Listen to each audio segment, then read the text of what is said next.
Welcome everyone. We're just chatting for a minute here before we get started, give people a time to get logged in and join our webinar today, supporting local parishes with the Church Capital Campaign. I see we have some people from the diocesan level, the church level, and so we kind of got a mixed crowd today, and hopefully be able to speak into some of your challenges and address some of the problems with solutions that we have learned over the years. Like Dennis was just talking about, consulting with people in particular expertise areas. So we'll talk a lot about that, but let's go ahead and get started. It's 11:02, so just for the sake of time, again, welcome to the webinar. Glad to have you guys with us.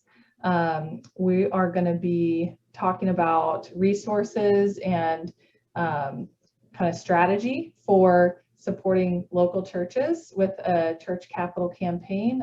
This is a topic that I think is important right now, since a lot of churches have put their fundraising and development projects on hold during COVID. And we have heard from some diocesan level people that they're now getting flooded with questions and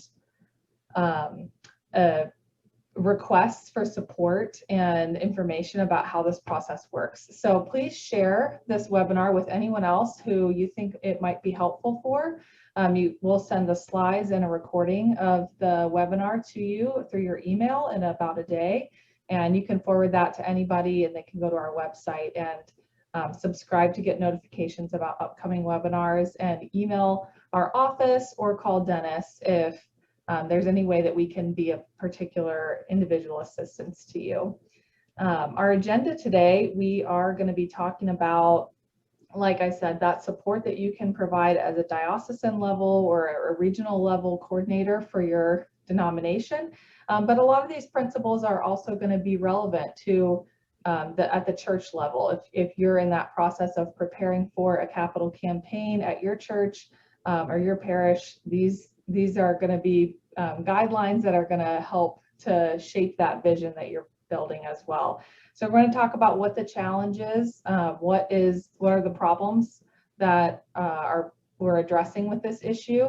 We're going to talk about the importance of building consensus in the visioning process, of appropriate and realistic financial forecasting, what that looks like at a couple different levels, realistic building design, and finding that balance between what's the ideal and what's possible, and then selecting your appropriate experts to help you with guiding the process in a way that's going to lead you to success.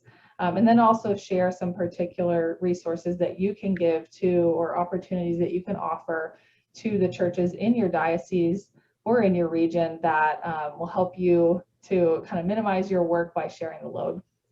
So that's our agenda for today. We would love for you to kind of chime in the chat with what you're hoping to get out of today's webinar. What's your greatest problem right now that you're coming here trying to solve? We would really like to tailor this content to your particular issues that you're struggling with or trying to work through right now. We love that collaborative approach. And also, what resources are you needing to help the churches in your area with a successful fall capital campaign, or if they're working on a spring campaign, what are you needing to be able to share with them? So please chime in at any point with questions or answers to those questions as we're getting started. So a little introduction to church development. Our company is sponsoring this webinar today. We've been around since 1992, so lots of years of experience, over $200 million raised in church capital campaigns, over $800 million in annual stewardship campaigns over the past 30 almost some years. And we really base our philosophy and mission on scripture and an understanding of stewardship more than pressure and pushing people to give to the church. And we found that this really increases our financial and our spiritual outcomes for all of our projects. We find that people feel more connected to their faith communities, they get more involved, and it also increases the amount of money that is raised in each project. So those are two awesome wins for the way that we do our work. And next slide. Yeah, there we go. First Peter 4:10. That's our kind of our rock and foundation of Scripture. Like good stewards of the manifold grace of God, serve one another with whatever gift each of you has received. So that's kind of the foundation upon which we build our work. And Dennis is our spearheader. He's the one that's got it all started. And so welcome, Dennis. You're going to introduce yourself and get into the topic today. Thanks, Meredith. Thanks so much for leading the way and getting organized. It's fun to give away our collected knowledge and statistics from being in this work for really more than 30 years. For me, it was 1982 that I began, and I know you're thinking, oh, that must be when he was born. No, but almost. And my first client was a Presbyterian church in Edmond, Oklahoma. Boy, that seems like so long ago and far away. So I guess it really means I'm coming up on 40 years of experience. And it's been very joyful. I've made many friends, and I feel like I've discovered a way I can be a conduit for God's blessings, just like that scripture Meredith read a moment ago. Key to happiness, as discovered through secular research, is to figure out your unique blessings, your unique gifts, and to use those to make the world a better place. So I found great joy in doing this work. And one of my heroes, I'd like to share with you a book he wrote. This book is about the spirituality of fundraising, and it's Henry Nouwen. And the photo that he selected to be on the cover, I really like. It is a farmer at work. And that is how I see the fundraising activity. We plant seeds, and some of the seeds fall on fertile ground. And it is up to us to nurture those seeds, because the greatest joy is when we naturally blossom, when we're in the midst of seeking to do God's will in our lives. So I'm a nerd for this subject. I've even had my research published on an academic level in the International Journal of Innovation, Education, and Research. And I wrote this book. I've written 4 different books. This is the one most likely to be made into a movie starring George Clooney, and the probability might be less than 1%, but it does capture a great deal of our research that we give away.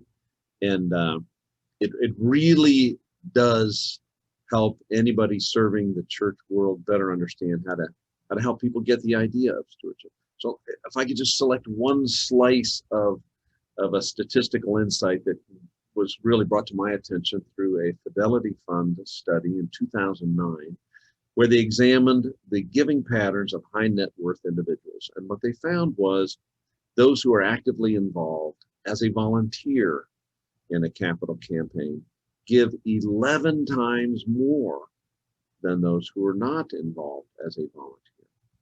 So if you as a leader can help the churches that you serve facilitate a high level of volunteering, their outcomes will be much better.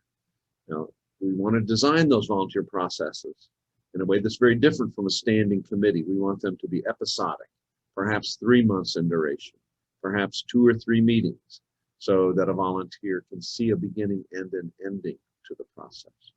Now, we collect data, we test our theories, we've done lots and lots of capital campaigns, and we've stolen everything we can get from the secular world and from the science world. Another one of my heroes is Daniel Kahneman. He got a Nobel Prize in behavioral economics. He wrote the book Thinking Fast and Slow. I'm a member of many professional organizations, from the International Catholic Stewardship Conference to the NACBA. And it just really has helped me understand what's going on in different arenas in our work. And the agenda that Meredith talked about just earlier, over the next 30 minutes, if I could change anything, it would be under number 1. I would make that plural. Understanding the consistent challenges that arise when a local church is beginning the planning process for a facility addition or renovation. So we see the same problems pop up all the time, and it's much better to address those in advance. And I'll share with you the most common problem that you can really be a servant to those churches to help them avoid big problems later by addressing those issues right now. We'll talk about the visioning process and how engaging people in that greatly assists in generosity later. Number three is extraordinarily important, and that's a part that is frequently missing: proper financial forecasting, both from a loan perspective and a fundraising perspective. I feel very fortunate that I have relationships with lenders, and they share with me their statistics. And I'm overjoyed that they share their statistics with me, because then I can pass them on to you. You can consult with other experts besides me, and you can it costs nothing to consult an expert. They're happy to give away your time, as I am happy to give away my time in this webinar right now. It's our life mission. It's our great joy. So please avail yourself of all those free resources that are out there. Building design, I can share with you some parameters that have emerged, and also resources that are available to you. Yes, Meredith, you got a question already? I do have a question. You talked about the consistency with the challenges that you're talking about right here in the agenda that we're going to get into today. And I was just wondering if you could speak into like, how common is it for a church, when they're coming to a diocesan level stewardship professional, wanting to do a building project, how common is it that they have this broad and comprehensive understanding of what it entails? And so basically, how common are some of these challenges? Thank you so much for asking. That's a great context, great contextual question. And I don't want to be overly pessimistic, but I would say 99% of all churches begin without equipping themselves with these big pictures that we're going to talk about today. It is just so extraordinarily rare that we have a church get all their ducks in a row and proceed in the manner that we're going to talk about today. It is very rare. And I feel a little bit like a failure, because I'm an evangelist for proper planning.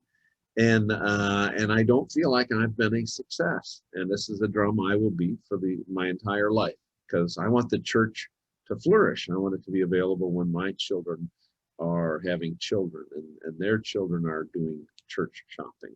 So the answer to your question is 99% need this kind of help.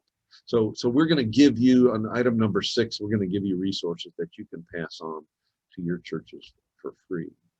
I really like that my coworker Sophie picked this photo, this painting of Daedalus. It's not really a photo of Daedalus, but is a portrayal of flying too close to the sun and the wings melting and crashing to Earth. It just happens all the darn time, and it is just so depressing, and it delays. It adds months, if not years, to the process. The big problem, number one, is hubris.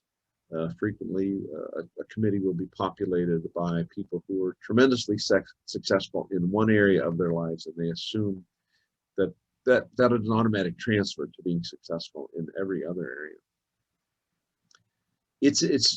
To make a home metaphor, when I have a plumbing problem at home, I get 3 bids from 3 plumbers, and they educate me in the process, and it costs nothing.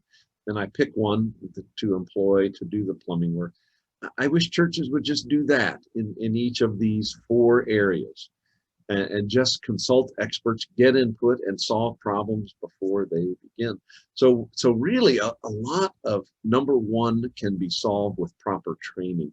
You as a diocesan leader or a denominational leader can offer training to your local churches on an annual basis that just says, if you're thinking about doing a church capital campaign, come to our webinar or watch the recorded video where we share the right way to go through it and how to address these.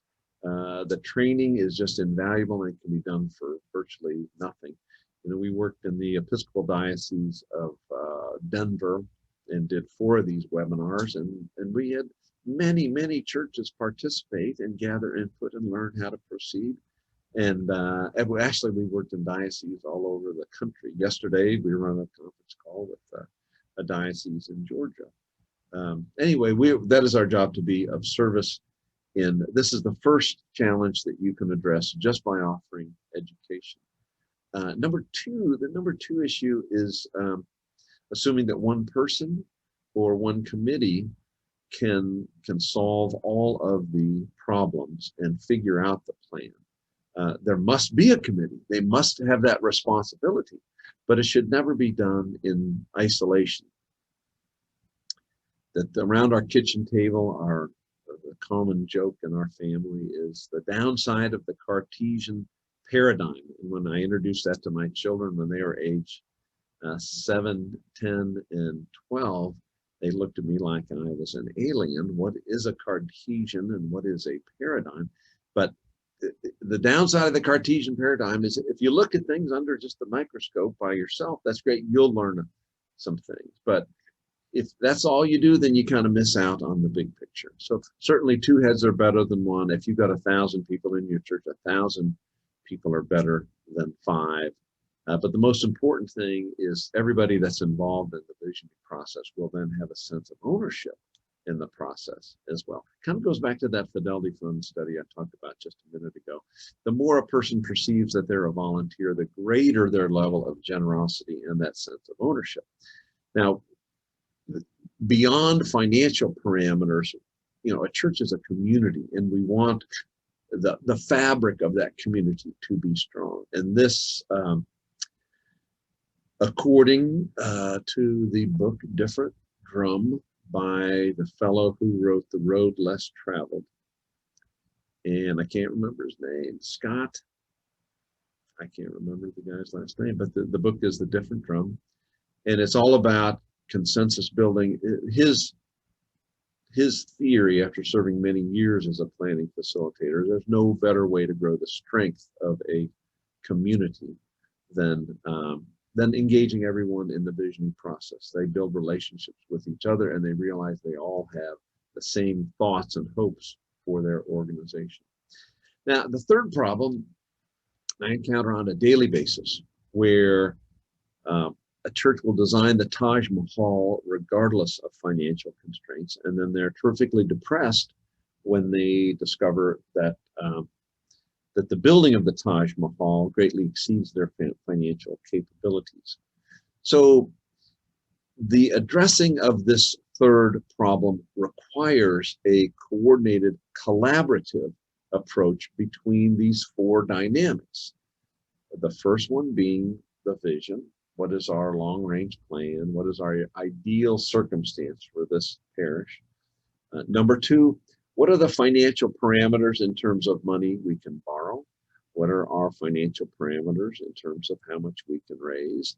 And then the building design. So unfortunately, it is never a linear process. It is a collaborative process where you've got to have 4 experts who understand your church, and then those 4 experts are in dialogue with the church leaders so that the building design at the end is a reflection of the vision, how much we can borrow, how much we can raise. And it's also the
half times annual giving.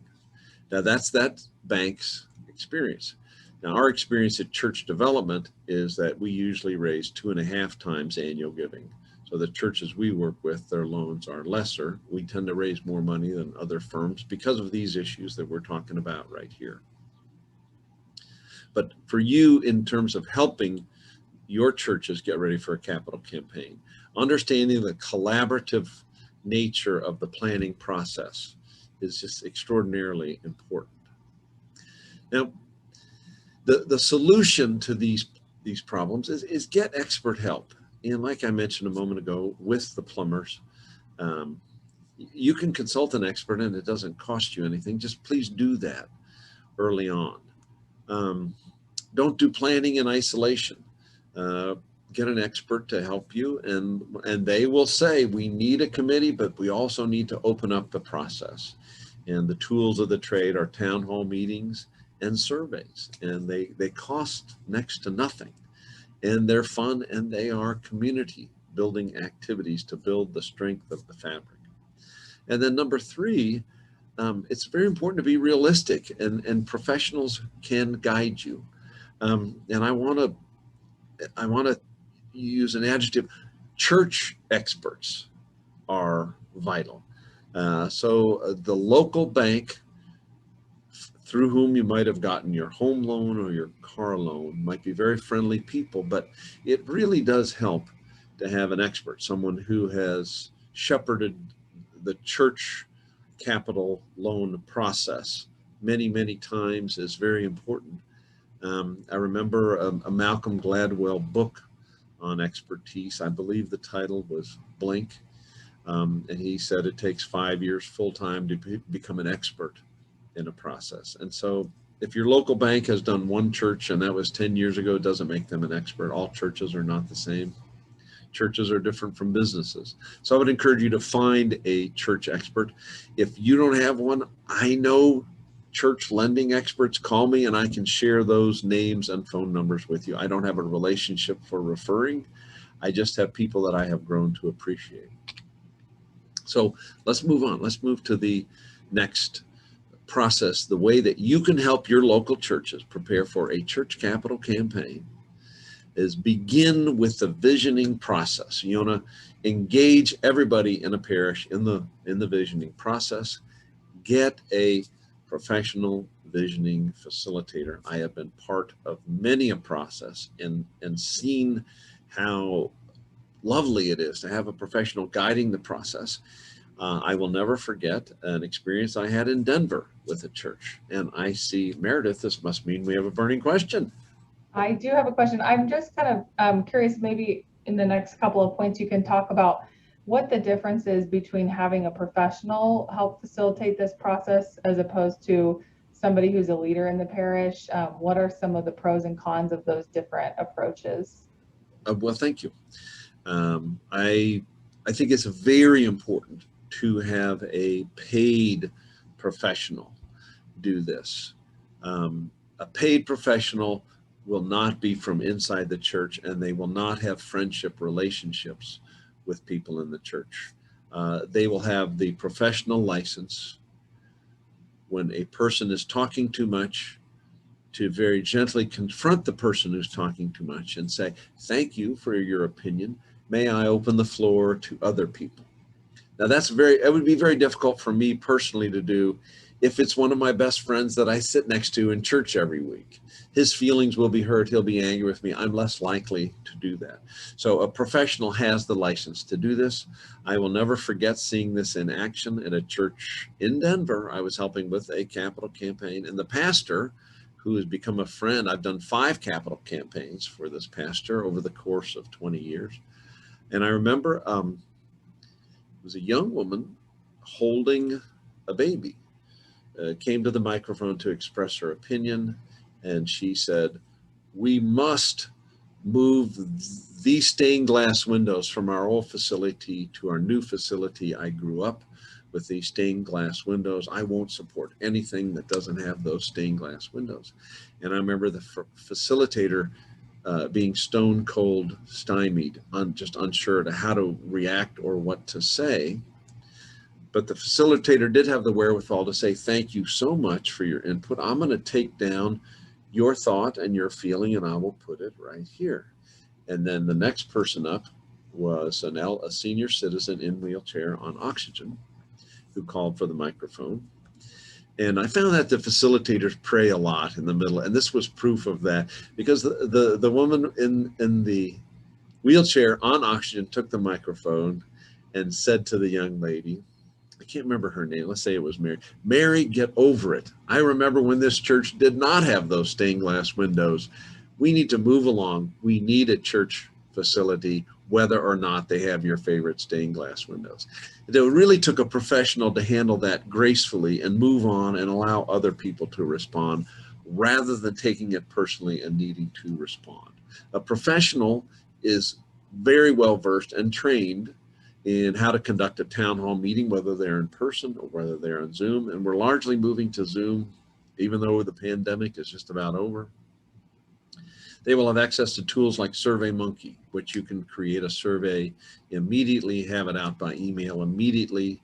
You can do multiple surveys through the process, generating, you can share more information. It's easier to prioritize. They're good at dealing with the board, whether it's the elders or the session or the vestry or the parish council, and to guide and coach them through the affirming process, the announcing and organizing lay speakers, so that the process moves ahead. And I myself, I value professional facilitators a great deal. You can find them and share them with your church leaders. Yes, Meredith. Just wanted to highlight two comments that were made in the chat. One was from Bob, who says in his diocese, they have a whole kind of network of vetted professionals for all these different pillars that you're talking about, that churches can, they can look at that resource or directory to select who they want to use. So I think that was a great idea, to have some people like on your list that the diocese recommends that the parishes then can use as a resource. And then another question came in asking, what percentage of your campaign budget should you allocate for a visioning professional? Well, the first, I'm going to be very affirming and thank that person for having a list of resources. And were I to be in the position of a denominational leader, they're meant to equip and assist local churches in preparing for a church capital campaign. One of the first things I would articulate is that our office has a series of expectations, and the expectations include that you will do professionally based, consensus-based visioning. You will consult church loan experts in advance. You will consult a fundraising expert in advance to discover how much you can raise way before you do a capital campaign. And you will consult church construction experts to understand the kind of costs that you're thinking about that would fit with the design that you're considering. So I would articulate the expectations in advance. And then the second question that you asked is what percent of churches, tell me again, Meredith, how did you articulate that question? What percent? Of your campaign budget should be allocated for a visioning professional? Okay, so I can share with you general, very, very general parameters. Just like in the architectural world, one might budget 6 to 7% of a project cost for the architectural services. The fundraising costs, which would include visioning, the national average for all capital campaigns is that an organization would invest $1 to raise 10. So your cost ratio is usually 10%. And it would be within that 10% that the visioning expense would reside, as well as the fundraising and communication expense would reside. Now, our history, we do not charge a percent. Our professional association does not allow us to charge a percent. Our average, we keep track over history, our average tends to be about 4%. Our fees tend to be about 4% of the amount that we ultimately raise. We do not charge a percent. We present like a plumber. We would present a bid that would describe our services and its costs. But just to give you some parameters, you know, how much are we going to spend to raise the money, which includes visioning? It's going to be less than 10%. Okay, so now let me shift, and that's kind of related to our financial forecasting. Please consult with a church loan expert. Ask them, how much can we borrow? Now, there are going to be two kinds. If you're a member of a diocese where the bank acts as the diocese, they will tell you your loan parameters. Recently, I was on a Zoom meeting with such a diocesan person who told me that their loan will not exceed the amount that is pledged. I found that to be very sad news, because in essence that constricts the capacity of a church's building. Now compare that to how an expert in making home loans thinks about making a loan so the average person can purchase a loan. The parameter is a 30-year payback. And it's the reason why is we want people to have church home loans. So we've got to figure out the right constraints. And it's interesting that that a home loan has a very similar parameter to a church construction loan. That loan payments should not exceed 30% of what a church's budget is. The average loan is 2.5 times annual giving. The average project is 4 times annual giving. And they will ask you questions as you consult your church loan expert to find out what is your annual giving and what are your reserves, what is your capacity for paying back a loan. They expect you to do a capital campaign or two. At Pleasant Valley Baptist Church, we did their 7th capital campaign in 21 years. So church lending and church capital campaigns kind of go hand in hand.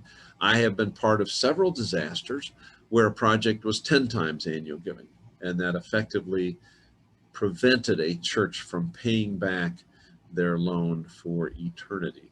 So please do pay attention to standard parameters for the loan to project ratio.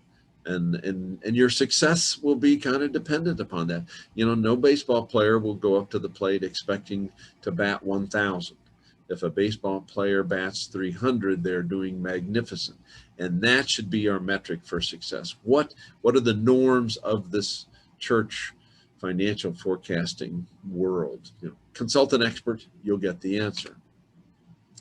The other part of the equation for financial forecasting is fundraising. Consult an expert or 3. It would be normal for us at church development to come in and make a sales pitch, and we would be one of 3 church capital campaign firms. It doesn't cost a church anything to get those bids, and we do it all the time, and we do it all over the country, and we work with every denomination. It's a pleasant experience, and it's educational. The average capital campaign raises 1.5 times annual giving. Our average is 2.5 times annual giving. If you're building something new, it's going to be above 3 times annual giving. At St. Augustine's Episcopal Church in Nebraska, we raised over 4 times annual giving. At St. Andrew's Episcopal Church in Kansas City, where we did 2 capital campaigns, and it was more than 5 times annual giving. At Grace Presbyterian Church in Denver, we did 3 capital campaigns, and that ended up being a total of 7 times annual giving. The amount that you raise is dependent on many factors, but in advance, you can do a thing called a feasibility study that helps you better understand how much you can raise. It does cost. We charge a fee for that. But in advance of that, we can tell you in a 5-minute phone call, if you're an Episcopal church in Austin, we have worked with this kind of Episcopal church with this kind of size, and we've gotten this kind of success. If you're a Baptist church in Raytown, Missouri, we can tell you we worked with other Baptist churches on this kind of project, and here's how much they have raised. So every church is different, and we have probably worked with 5 churches that are similar to you. We can share with you their results, and that will give you a sense of how much you can raise. A very important statistic that we keep track of is do it yourself, DIY. whenever I found anybody who has done it themselves, we very quickly ask, how much did you raise? How is that compared to your annual giving? And what we discover is that they usually raise 50% of annual giving in 3-year pledges. And when you compare that to what a professional would raise, then of course one would say, if we need to raise more, let us retain a professional. If all we need to do is raise 50% of annual giving, well then hold forth and do it yourself. I will give you a book on that subject. As a matter of fact, how you can do a church capital campaign. And I will give that to you for free so you can understand what it looks like. Just again, give me a call or send me an email. The 3 phases idea is that you can do multiple phases. You can do multiple capital campaigns. I said a moment ago, my church did 4 capital campaigns in a row. Our annual giving still went up by more than 6% per year. People were grumpy and they talked about donor burnout, but we did basically double the parish's giving over the course of 12 years, and attendance went up and membership went up. So yes, people were grumpy and some people talked about burnout, but we did a very good job of listening. We did a feasibility study before each capital campaign where we engaged everybody in a dialogue about that, and it was money just very well spent. And no matter what, some people will complain. The Gallup polling organization created an instrument called the ME25 to better understand the level of engagement in different churches. It's a very, very academically oriented, statistically oriented assessment of what churches look like. It's not anecdotal, it is hard science. Their estimation is that 15% of the average church is fully committed members of the congregation who attend, volunteer, and give. About 50% are lukewarm and occasional in each of those categories. And the outer 35%, my wife lovingly calls Christmas and Easter only CEOs. So it's the 15% that really carry the church, and it's the outer 85% that we really need to work at engaging. They also discovered that there was about a 1% slice across each of those categories that complained about everything. They called them CAVE people. CAVE stands for consistently against virtually everything, which a little bit of humor in those academics. Yes, Meredith, you've got a question. I do. I'm just hearing you talk in all of these different areas about the importance of retaining experts and professionals to help with guiding the process for visioning and planning. And I'm wondering how your experience with looking at some of these DIY campaigns that have been done in churches before, and other churches that are, trying to decide if they want to try to do a campaign themselves or if they want to hire a professional. How successful are churches at estimating their own capacity for how much they could raise in a church capital campaign versus hiring a professional to do a formal feasibility study? What's their accuracy in your experience? Well, you're asking a very good question, Meredith. Usually professionals are not very good at estimating the realistic probability for success. And it's just based on data and expertise. And what comes to mind is the movie Castaway, where the hero is on that island and all he has is leftover packages, and he's got a bad tooth and he has to remove his tooth himself. And I can imagine nothing more horrible and painful than amateur dentistry. Dentistry is hard enough as it is, but to do it by yourself just seems to be so painful. And a lot of people think fundraising is a lot like dentistry, about that joyful. So I would never recommend proceeding without consulting an expert or 3 to get their opinion. And the Pareto principle was identified by an Italian 400 years ago, and it is an understanding of how statistics, the existence of a bell curve for almost all phenomenon is just a wonderful insight. So just to apply statistics to your decision-making process costs nothing. It leaves lots of room for the Holy Spirit to move, but almost no one does financial forecasting accurately. And it costs nothing. And if you call me, I would give you 5 free minutes, an hour free, just to help understand what your parameters are. If you're very serious, you really need to do a feasibility study. Denominational leaders suggest that all local parishes do a fundraising feasibility study before they begin. About 1 out of 15 feasibility studies that we have conducted, we recommend that a church not do a capital campaign.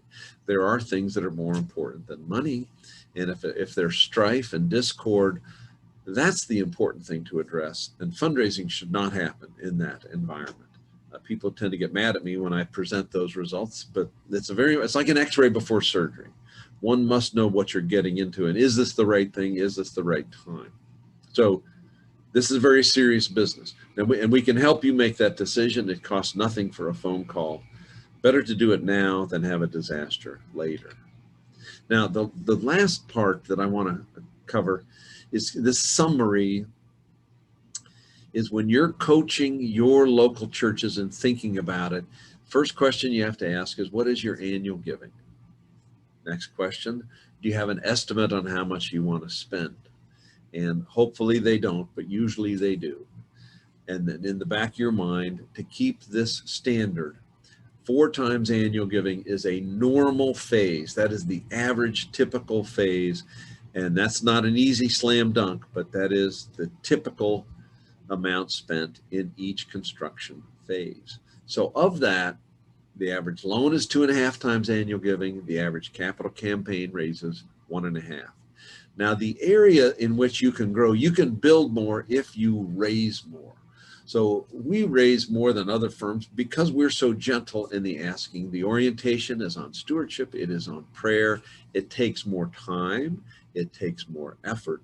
We include a planned giving in component in there where we ask people to include the church in their estate plans. That takes more time and more energy, but it does yield more money.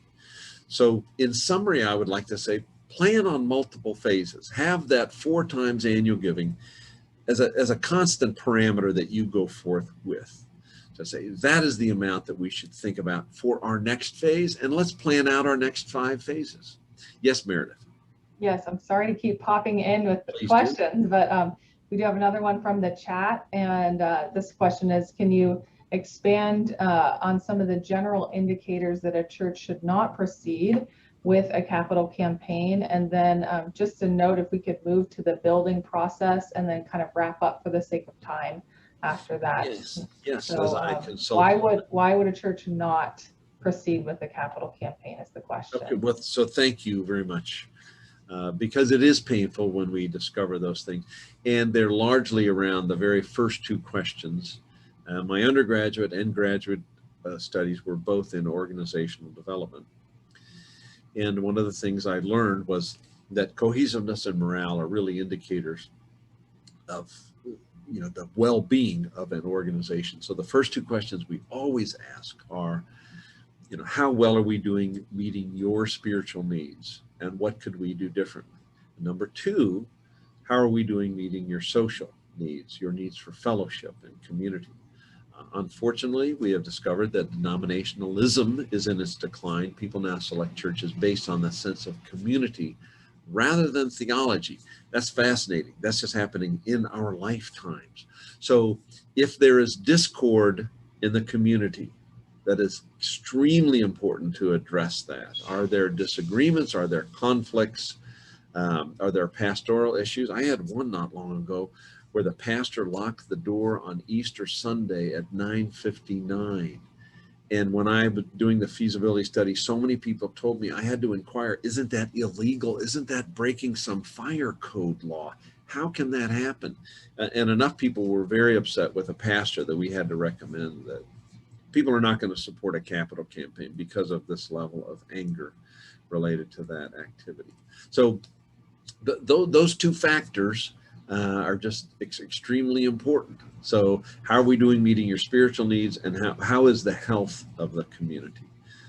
Beyond that, we want to know, do you agree with the vision, the needs that have been identified?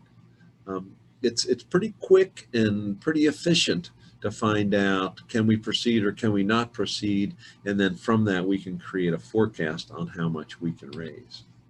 Now, when you move into building design, please don't get an average architect who designs gas stations and office buildings and restaurants, and once in a while at church. Please get a church design expert, someone who has done 20 churches.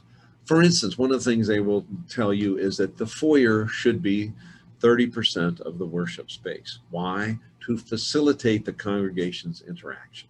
That is a kind of a brilliant insight that an average person would not have.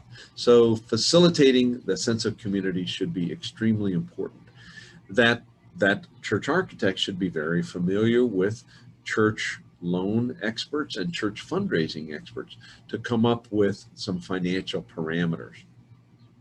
They can give you cost per square foot. I've heard these three prices that you see there below bandied about on a regular basis, but it's very variable, so you cannot quote me.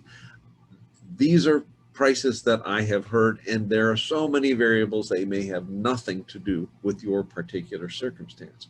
But you can real quickly see that to renovate is not expensive. To build new is not expensive. It is important to have an expert who can really give you a sense of what is it going to cost.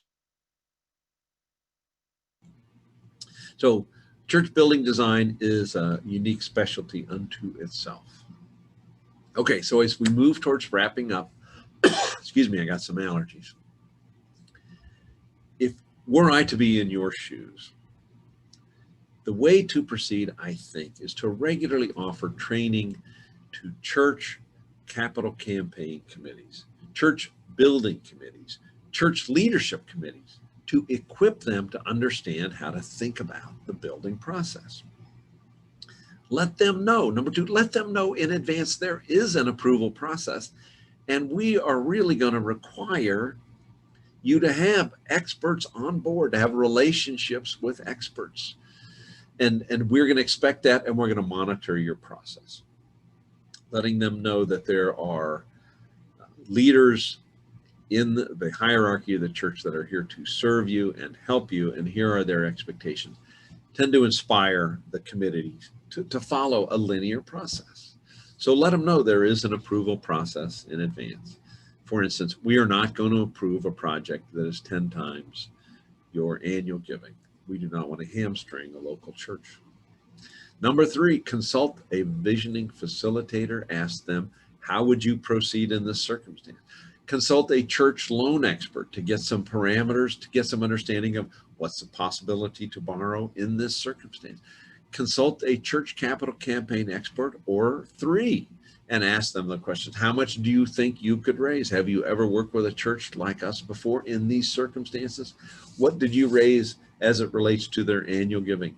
Consult a church architect to find out, have you ever done any projects like this? What did it cost per square foot? What are the design elements we should be considering? What should we do in advance of retaining such a church architect? If you could have all four of those experts working together like a symphony or a transmission, then those local churches are going to be a success. You can't command and dictate, but you can suggest strongly on how they can do it. Now what we could do, we can help you. Number one, we've done this with numerous dioceses and denominations around the country. We can help you with a training webinar just like this, where we could co-present, and we could have somebody like Meredith do the technical part and just guide us through the process and facilitate their education and answer their particular. And I offer that to you for free. My wife accuses me. She says, you do webinars all the time just so you can watch yourself later.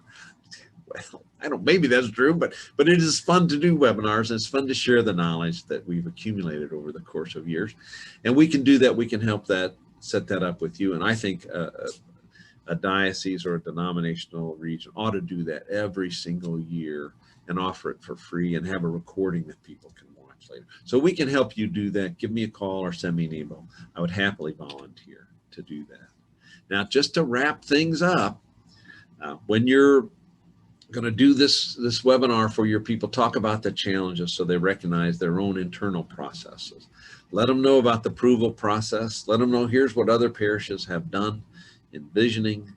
Talk about other loans and standard expectations.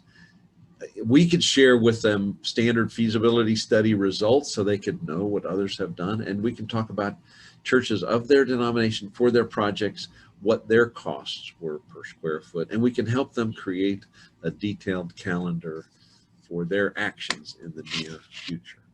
Now, we're going to wrap up in 1 minute. Meredith, do we have any final burning questions that we need to address before we conclude this webinar? Any other burning issues or questions?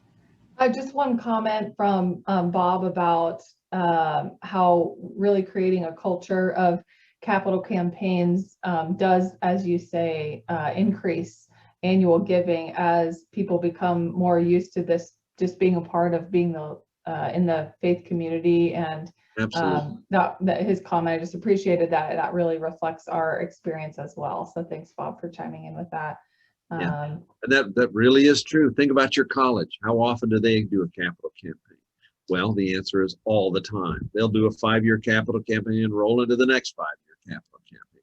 We churches should be better. We're closer to the heart and soul of people than their colleges 20, 30 years ago. We are there on a daily basis for them. We need to be more savvy. And it works, you know, capital campaigns work. They're not a miracle. They're just like gardening. So, yes. And one final question as well about timeline. So how far in advance would you recommend to have retained your consultant? Well, I would start a dialogue just right now, even if you're a year out, you know, start talking to potential consultants in each of these areas. It costs you nothing to talk to bankers, architects, fundraisers, facilitate. It costs you nothing. So please start doing it right now. At a minimum, it's going to be 2 months in advance. But even if you're years away, please begin that dialogue this minute. And if you need references, you need to know the names of architects who are experts in churches, let me know, or bankers, or strategic planning, visioning facilitators. Please let me know. I can share with you names of those people we've worked with for decades. And again, it's all free. It's just free, the free flow of information. Now you're invited to our next webinar, August 18th at 11 a.m., organizing your fall church capital campaign and annual stewardship campaign. Now, one of the surprising things we'll talk about is that it actually helps to do both at the same time. Annual giving tends to go up in that circumstance. At St. Margaret's Catholic Church, we did 3 campaigns at once. We did their annual campaign, their capital campaign, and their diocesan campaign. And the annual campaign increased by double digits. The capital campaign raised more than 3 times annual giving, and their diocesan campaign, they went over their goal. So is it possible? Yes, and we can share with you case studies on how to make that possible in your church. So I'd like to conclude by again inviting you, if you have questions or concerns, or if there's anything I could do to help, please don't hesitate to call or email. Thank you so much for joining us. Oh, Meredith, you got one last comment? I do. Just one last question, if you have 1 minute. Sure. From Fernando. How can a post-pandemic campaign prepare itself for a successful finish? That's a tricky one. Oh, that's a fantastic question. Well, I have to go in 30 seconds, but the answer is call me.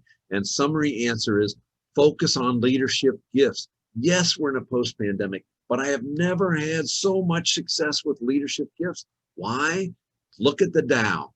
The Dow is literally 3 times higher than it was 10 years ago. And you look at it just a year ago or 2 years ago, the Dow is way up. So the answer is focus on leadership giving. I'll give you some free resources, research, and how to understand who might be potential leadership donors. You know, those top 10 or the top 20% that are going to give you 80% of all the money that you raise. Give me a call anytime. Thank you so much. Go forth. Good luck and God bless. Bye-bye.